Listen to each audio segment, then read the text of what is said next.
Olá, queridas, eu sou a Grazi, aqui no canal Gratidão e Graça. É um prazer estar aqui com vocês. Aqui não é Marisa não, mas hoje de mulher para mulher. Hoje não tem o Guilherme, tá bom, amor? Ele tá nos bastidores, eu te amo, mas hoje aqui o espaço é das meninas. Meninas, vamos falar sobre dependência emocional? Eu tenho estudado sobre esse tema e recentemente eu tenho até acompanhado algumas mulheres que passaram por algumas situações que no fundo, há ali uma forte dependência emocional. Falar de dependência emocional é falar também de amor, mas não é um amor saudável, é um amor é, de dependência exagerada. É você depender exageradamente do outro. Não é só o amor que traz coisas boas, que traz bons sentimentos. Às vezes uma luta ou outra, mas é aquele amor assim que dá paz no coração. Não, esse é um tipo de amor que traz problemas para a vida, problemas sérios, problemas emocionais, e pela ciência a dependência emocional ou dependência afetiva ela é considerada uma patologia. E é tão comum a gente ser vítima de dependência emocional ou dependência afetiva sem perceber. E quais são os perigos dessa dependência? O principal deles é no caso de uma separação. Porque quando você coloca a sua vida na mão do outro e acontece uma separação, a sua vida desmorona. Porque a tua vida está com o outro, você entregou a tua vida para o outro. Então são vários aspectos que vão acontecendo na vida da gente que nos leva a ter essa dependência. E se a gente for pegar alguns teóricos que tratam de estudos de comportamento da mente, algumas linhas fala sobre toda aquela gama que a gente traz do nosso passado, às vezes da infância, e tudo isso nos leva a ter certa propensão a ser um dependente emocional. Às vezes na infância, na relação paterno-materna, às vezes a gente não tem assim, aquele retornos positivos do pai ou da mãe, há uma cobrança exagerada, a gente tem aquele sentimento de que a gente nunca atinge um grau satisfatório de resposta e a gente está sempre aquém do que a gente poderia estar, e isso vai nos deixando frustrados. E essa frustração vai levando até a vida adulta, às vezes, a sensação de insegurança. E aí você chega na vida adulta, você não consegue ser feliz dentro de você e por você. Você sempre vai colocar alguém para assumir esse papel. E o que a gente pode ter aí numa dependência emocional? São vários sinais que a gente pode ver, principalmente baixa autoestima, sentimento de abandono, e você fica naquela sensação sempre que o outro está com você. Às vezes aquela pergunta assim, está acontecendo alguma coisa, aquele medo de ser abandonado, você está aqui comigo, ciúmes, porque também não deixa de ser um medo de ser abandonado, de ser traído, ciúmes excessivos, você tem necessidade de todo o tempo ser elogiado, porque também é uma consequência da baixa autoestima, e aí você precisa que o outro te elogie para você se sentir bem. Olha a dependência aí, é sempre do outro. Eu preciso do outro para me elogiar, eu preciso do outro para dizer que sempre vai estar comigo para que eu me sinta segura, e aí você, às vezes, você mesmo vai se desvalorizando por conta disso, porque você mostra para o outro uma carência que você tem, e aí acaba o quê? Também fazendo com que o seu relacionamento, seja um casamento, ou seja um namoro, até uma relação de amizade, se torne o quê? Uma relação pesada. Mas a gente vai falar um pouco hoje aqui, na verdade a gente vai focar mais nos relacionamentos amorosos, porque é o que mais acontece, né? Nos relacionamentos amorosos é o que mais acontece essa dependência. E aí a gente trazendo aqui para quando há um rompimento, aí a situação se complica muito. Então as pessoas quando têm essa propensão a ser um dependente emocional ou um dependente afetivo, muitas vezes ele não se posiciona, ele ou ela, né? No caso aqui as meninas, eu estou falando hoje para as meninas, porque os estudos apontam que as mulheres são as maiores vítimas desse tipo de relacionamento tóxico, sendo elas as dependentes emocionais, sendo elas as dependentes afetivas. E na contrapartida, muitas vezes o outro gosta dessa codependência.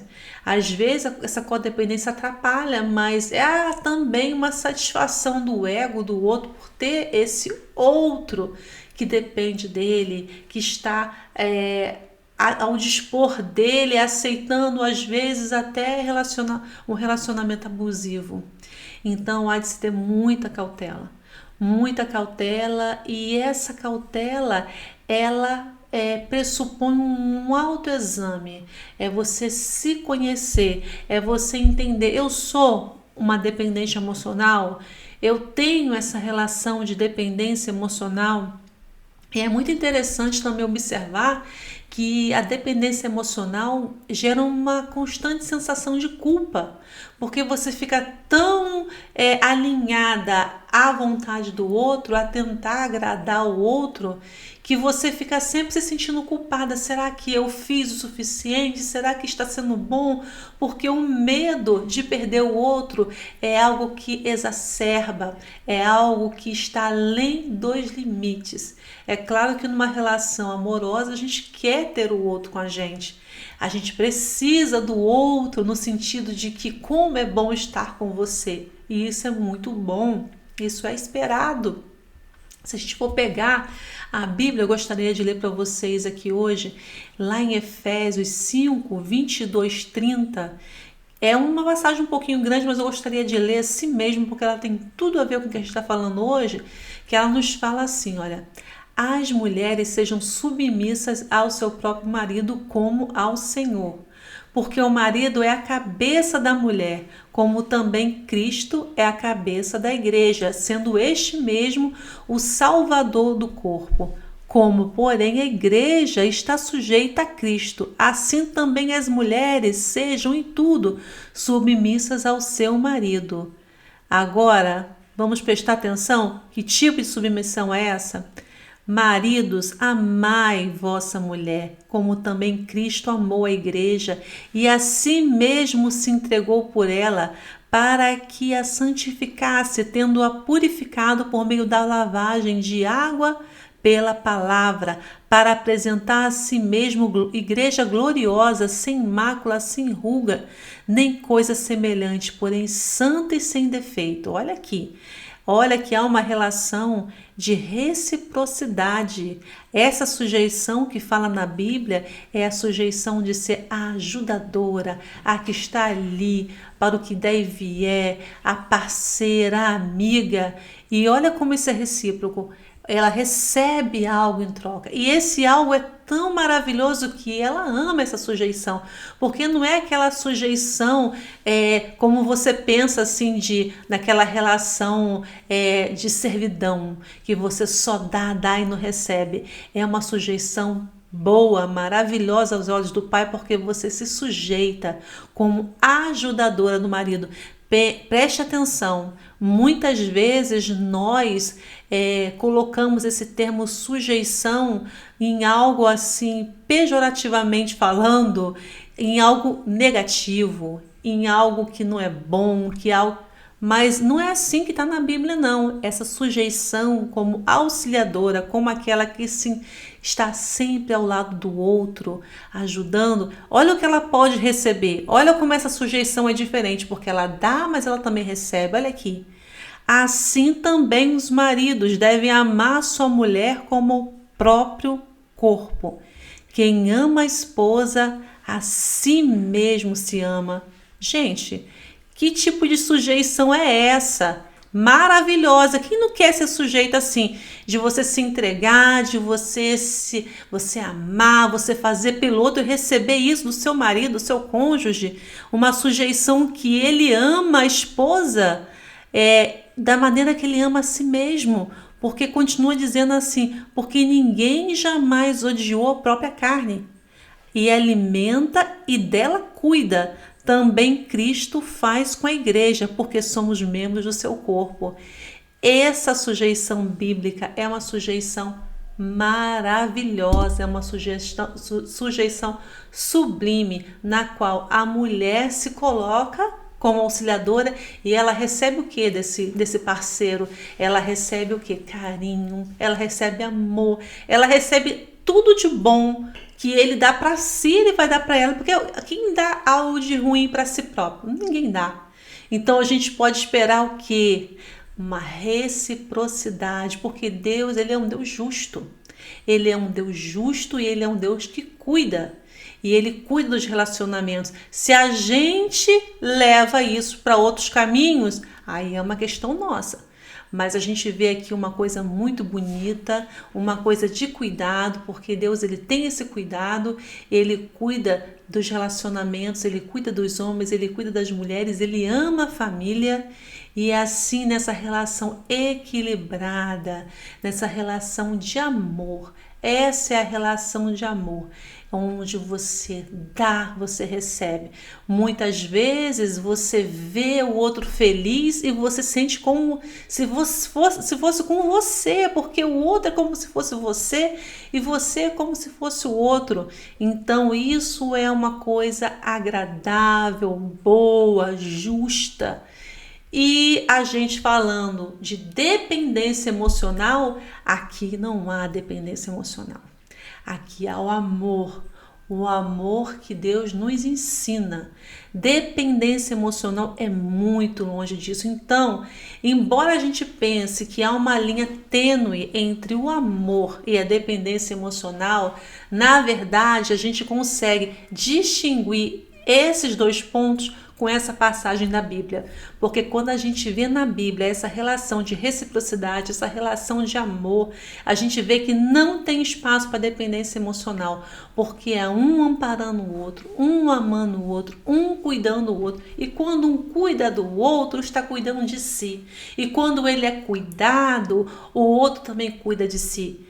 Então, o que acontece se a gente está falando de relacionamento? O que acontece quando esse relacionamento se rompe? Quando você tem uma relação de amor com o outro e aí isso se rompe, porque a gente sabe que isso acontece. E a gente pensando nisso, a gente vê, né, que o sofrimento, porque é um sofrimento muito grande se você compartilha a vida com o outro, se o outro é como se fosse você e você o outro, gente, coisa mais linda. E o que acontece se romper? Aí a gente pensa, uau, é meu fim, é o fim do mundo para mim, porque eu tô acostumada a ser assim e talvez você seja uma pessoa que passou por isso e você nunca pensou em passar. Talvez você nunca se imaginou numa situação como essa, mas e se acontecer? Já que a gente está falando de dependência emocional aqui e a gente está falando de amor, e se isso acontecer? A gente tem na Bíblia o primeiro mandamento, que ele nos fala assim, lá em Mateus 22:37, amarás o Senhor teu Deus de todo o teu coração, de toda a tua alma e com toda a tua inteligência. Esse, lá no 38, este é o primeiro e o maior dos mandamentos. A gente tem Deus. Ele é aquele que nós devemos amar em primeiro lugar. E ele é aquele que faz tudo na nossa vida. Se você for pensar, vamos fazer uma analogia aqui. Você tem um pai que é Deus e ele te dá presentes ao longo da sua vida. E você pode considerar que se você recebeu esse teu parceiro como presente de Deus, no caso de um rompimento inevitável, onde você não tem a escolha, no caso de uma traição e aquilo não tem para você mais uma chance, aquilo, às vezes a pessoa também não quer mais, enfim, várias situações acontecem. Por que a tua vida não vai acabar? Porque você tem um Deus que Ele é o dono da sua vida, que Ele está com você desde que você nasceu, desde que você está no ventre da tua mãe, que te criou, e foi Ele que te deu esse presente, foi Ele que te deu esse companheiro, porque tudo vem dEle. Não se trata de você, não se trata daquela pessoa que não está mais com você. Se isso acontecer na sua vida, se trata de Deus. Você tem um Deus que te colocou nesse mundo e que te deu naquela ocasião esse presente. Se você não tem mais esse presente, você confia que o Deus que te deu esse presente, Ele pode te restituir, te levantar, te dar outro presente e quem sabe até te restituir o presente que você talvez pensa que perdeu. Eu não sei a sua situação, mas o mais importante é a gente entender que Ele é o nosso Pai. O que é mais importante? O que Ele nos dá ou quem Ele é? Se você for pensar que Ele sempre esteve com você, Ele te colocou no ventre da sua mãe, Ele fez você crescer, se desenvolver, Ele colocou pessoas na sua vida. E se você não tem mais aquele amor, se o teu parceiro se foi por algum motivo, esse Deus, esse Pai, Ele continua do teu lado. Ele quer te levantar, Ele quer te restabelecer. Não acabou para você. Não acabou. Se você conhece alguém, uma amiga, ou você está passando por isso, uma pessoa conhecida, uma pessoa que você ama, que tenha passado por isso que eu estou falando aqui, compartilhe esse vídeo. Porque eu quero te falar que se você está na cama hoje e não quer levantar, se você não quer sair da sua cama, se você não tem força de sair da sua cama, se você não tem se alimentado, você vai levantar, você vai sentar sobre a sua cama, você falar assim, Deus, me ajuda. E aí você vai se levantar, você vai tomar um banho, você vai procurar um alimento saudável, vai se alimentar e vai fazer uma oração e vai conversar com Deus, vai falar para Ele tudo que você passou, tudo que está no teu coração e vai pedir para Ele te ajudar, com fé. Você vai ter uma Bíblia, se você não tem, você providencia uma Bíblia e você vai meditar na palavra de Deus e Ele vai mudar a tua história, Ele vai mudar a tua vida, Ele vai te dar força porque o Pai que te deu aquele presente é o mesmo Pai que pode te dar muito mais, que pode te restituir, que pode te levantar e que pode fazer coisas maiores ainda. Não coloca o coração naquilo que Deus te deu. Coloca o teu coração no Pai que você tem, no Pai que te criou. Se você está no sofá da sua casa o dia inteiro só comendo besteira, achando que acabou para você, achando que você não tem mais força, você vai sentar no sofá da mesma maneira e vai falar assim, Deus me ajuda, Senhor, com fé, e você vai se levantar, vai tomar um banho, vai parar de comer besteira, vai comer uma coisa saudável, se alimentar, porque o nosso corpo precisa se alimentar, para estar bem, e vai orar, vai buscar Deus e vai confiar no Pai que te criou. Porque Ele não te abandonou. Você pode ter perdido algumas coisas ao longo da sua vida, mas aquele que dá, Ele continua com você. Aquele que levanta, aquele que dá força, continua com você. E às vezes acontecem coisas na vida da gente para a gente entender que não se trata do que a gente recebe, se trata do que a gente tem, que é o Pai, que Ele pode tudo, que Ele está conosco e que Ele pode nos levantar. Eu quero desejar que Deus abençoe sua casa, sua vida, e como mulher também, eu quero me colocar nesse clamor e pedir para que Deus nos abençoe, nos ajude a vencer todas as adversidades, todas as barreiras que nós temos que enfrentar no nosso dia a dia, todas as coisas que nós temos que dar conta, porque uma mulher que ora, que uma mulher de oração, ela pode grandes coisas. Então que o Senhor nos ajude a ser mulher de oração, a ser mulher de clamor, a ser mulher de fé, que Ele nos ajude a estar orando uma pelas outras, a estar junto uma com as outras, porque essa união ela é poderosa para que a gente possa vencer. Em nome de Jesus, um grande abraço.